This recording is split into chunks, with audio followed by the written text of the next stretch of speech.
the Baptist.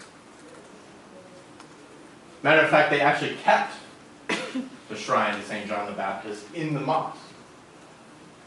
And of course, where do the columns come from? Former temples.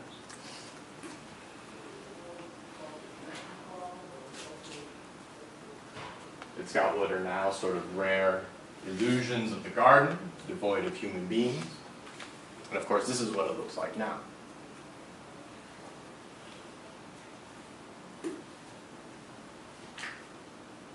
This is also a World Heritage Site. This is Aleppo's souk, dating back about 600 years, that burned to the ground.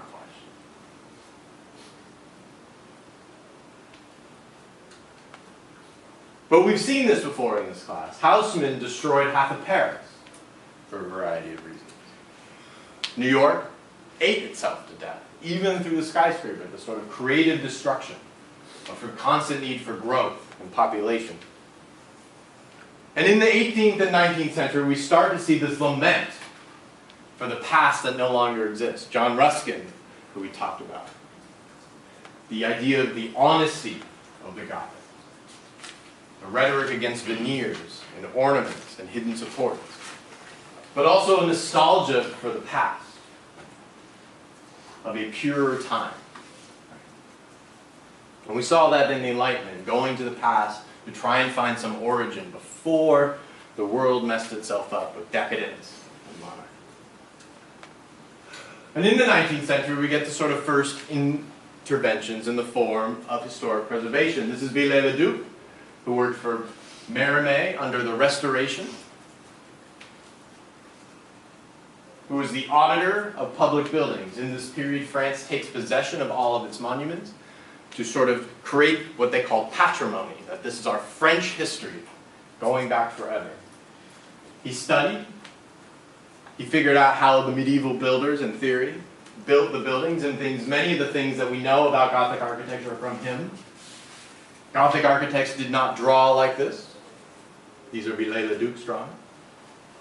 I don't think anybody knew how to draw a section in the 10th century. And he sets about fixing them. Notre Dame was largely abandoned during the Revolution. It was brutalized, the statues were knocked off, it was used as a stable, and Viollet-le-Duc sets about trying to restore it. Putting up gargoyles. And of course, as we've seen, the entire area around the building has changed. A monument in space. Remember when we talked about Sainte Geneviève and the framing of it within the city, demolishing the old medieval monastery to give it space. Of course, they couldn't find all the parts.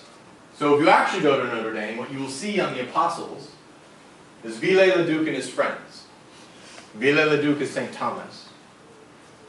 In the 1970s, as Paris was expanding, they found a deep bag. Somebody had actually collected the heads and buried them lovingly way outside the city. The city has now encompassed that area.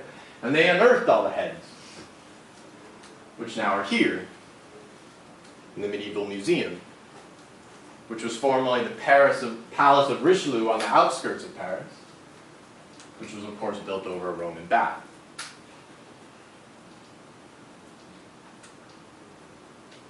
And of course, Viollet-le-Duc. I don't have any preservation students this quarter. Most of them have a heart attack right about now.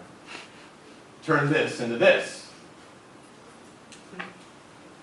Which, of course, are regionally inappropriate because those are more appropriate to Northern Europe because of the snow load.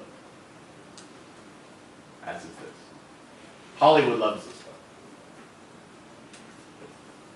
Indeed, there was a very big effort to sort of make what was historic look more historic by removing its accretions. Throughout most of European history and throughout the world, people lived against buildings. We saw this in New York, right? We saw the buildings leaned up against that you could rent for $3 a month. These are where people used to live against the old walls of Avignon. You could actually see the structures, and he removed it to purify the object in space. And of course, we've talked about the destruction of the West End in Boston, Copley Square, and Penn Station. Now, Penn Station, of course, is a big sad story. But the fact of the matter is the owner of this railroad didn't see cars coming. And he had a huge valuable piece of real estate, and by the 1950s, the railroad was losing money.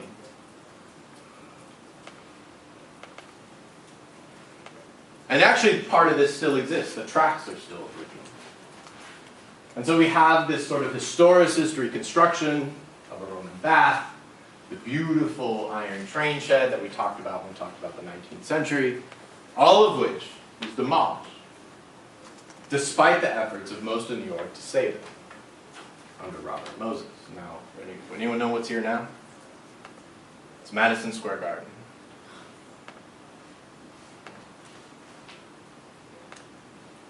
Laon, which was part of the original 19th century recreation of Paris, reorganizing the neighborhood, inserting the grid, part of the, well, originally predating Haussmann. Haussmann finished it, which of course was also destroyed in the 19th century. Looking back, many of these buildings were seen as necessary sacrifices for people finally woke up and said, wait a minute, what are we doing to our cities? And we talked about this in the last lecture.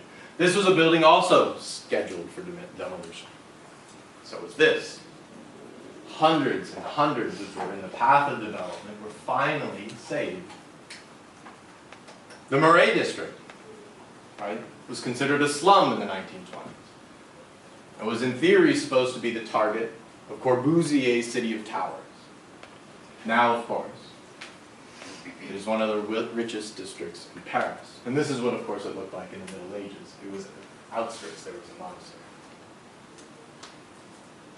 Marais meant marsh, meaning unbuildable. And of course, in Savannah, we have our own history. This is the Wetter House, gone. City Market, gone. That's what it used to look like. When they decided to rebuild City Market, it's interesting that they didn't put a market back there. Because wouldn't it be awesome if the farmer's market was downtown again? In theory, though, the new Kroger mimicked this profile. This building's gone, although this building was in awful shape, molding, rotting, and is now replaced by the current DeSoto Hilton, which now they want to replace. Marshall Row, which of course now is a very fancy hotel and restaurant, was slated for demolition and was one of the first buildings in Savannah and indeed on the East Coast that gave birth to a revolving fund where somebody donated money, they restored it, they sold it, they used that to pay off the fund and raise money for a new one. At the end of the colonial era in the 1940s and the 1950s, we've already talked about India, Egypt finally frees itself from Britain. For all of human history, Egypt had a relatively stable population, governed by the flooding predictable of the Nile. They were a surplus food producer, which is why everybody wanted them. They produced enough wheat to feed their own population, and then some. Emerging out of the post-colonial era, Egypt wanted to be a modern nation, and they built their own sense of modernity, not a Chandigarh, but a giant dam to control irrigation and raise electricity. And we've seen this before. We saw this in the Americas not too far. 5 million people from 25 million. There are now over 30. It is the youngest, fastest growing nation on earth. It is also the world's largest importer of wheat. In 2011, the price of wheat skyrocketed due to a massive drought in Russia and the United States, two of the world's biggest wheat exporters. Egypt subsidizes bread for its citizen. The price went up. They nearly went bankrupt. They had a revolution. In the process, a lot of historic monuments were drowned. This is actually the founding, in many respects, of the UNESCO World Heritage Fund. This is what Abu Simbel looked like at the time. The Nile wasn't just a river, it was a deep processional space where you moved up and down from temple to temple. And this particular temple, you would come around a corner, it would be carved into the rocks below the cliff. So what do? They cut it out of the ground in giant blocks and restacked it on a concrete dome. on top of what is now a lake. It looks like this, with a sea of asphalt behind it, full of bathrooms and tourist buses. This temple, on the other hand, they rebuilt precisely as it was, but it is now on top of the lake and used to be on an island where you turned a corner and you approached it, and it's just sort of, the pylons just stared at you. And now, of course, you approach it from a completely different angle. So we saved the building, but we didn't really save the site. We talked about Robert Moses in New York. Here is the Greenwich Village tenements getting torn down for new building.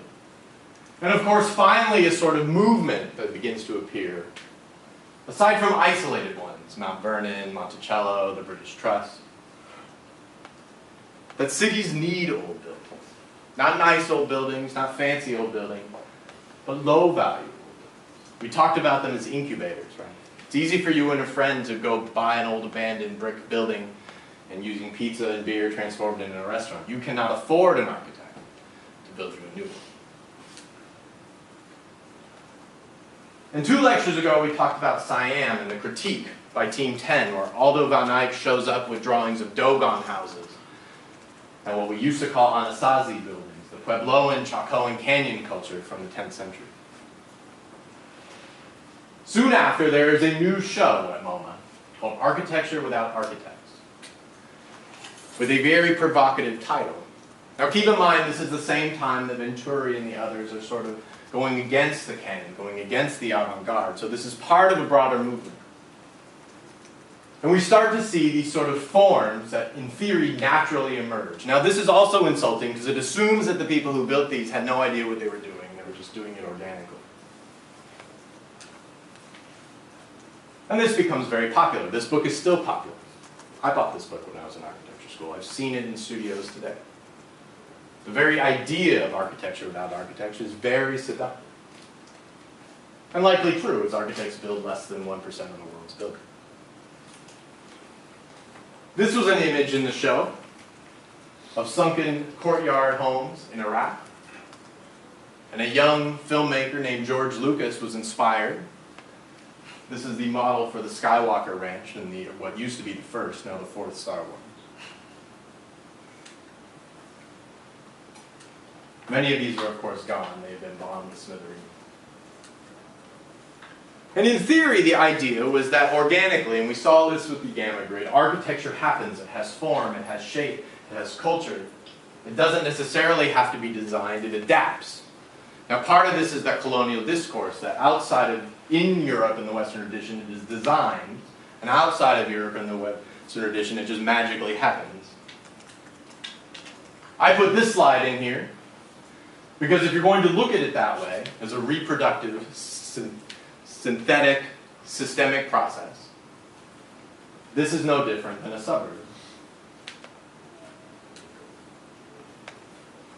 What begins to happen after the Antiquities Act, which starts to dedicate public money to saving some of our relic, particularly in the Southwest, we finally get a tax reform act that incentivizes you to save old buildings. And this has a massive impact on cities. And the very idea of preservation goes from something that old ladies clubs like Mount Vernon, Women's Association, or wealthy trusts do, to something that is done everywhere, although always with a fight.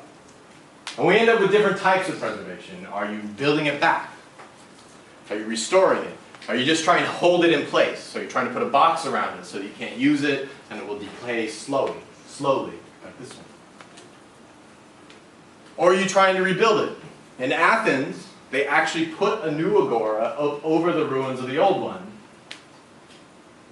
This building still exists. It's painted bright white. Of course, now we know that the Greeks painted their buildings garish color. Or how about the textile industry that we talked about at the beginning of the class? Many of these buildings were abandoned. Many of them were torn down. It became a signal of post-industrial decay, which we'll talk about in the next lecture. They were abandoned. Most of them were demolished. Occasionally they saved one to make a museum, or to make a mall, or offices. Now they're very popular for lofts, what's left of them.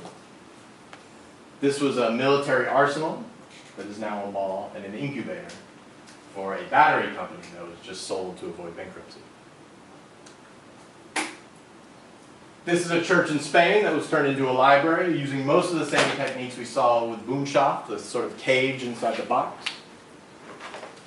And of course, we live in this every day. This is why I don't lecture on this much anymore. We're in one of these. We are in an old railroad shed right now, right? The armory, these are actual real cannons.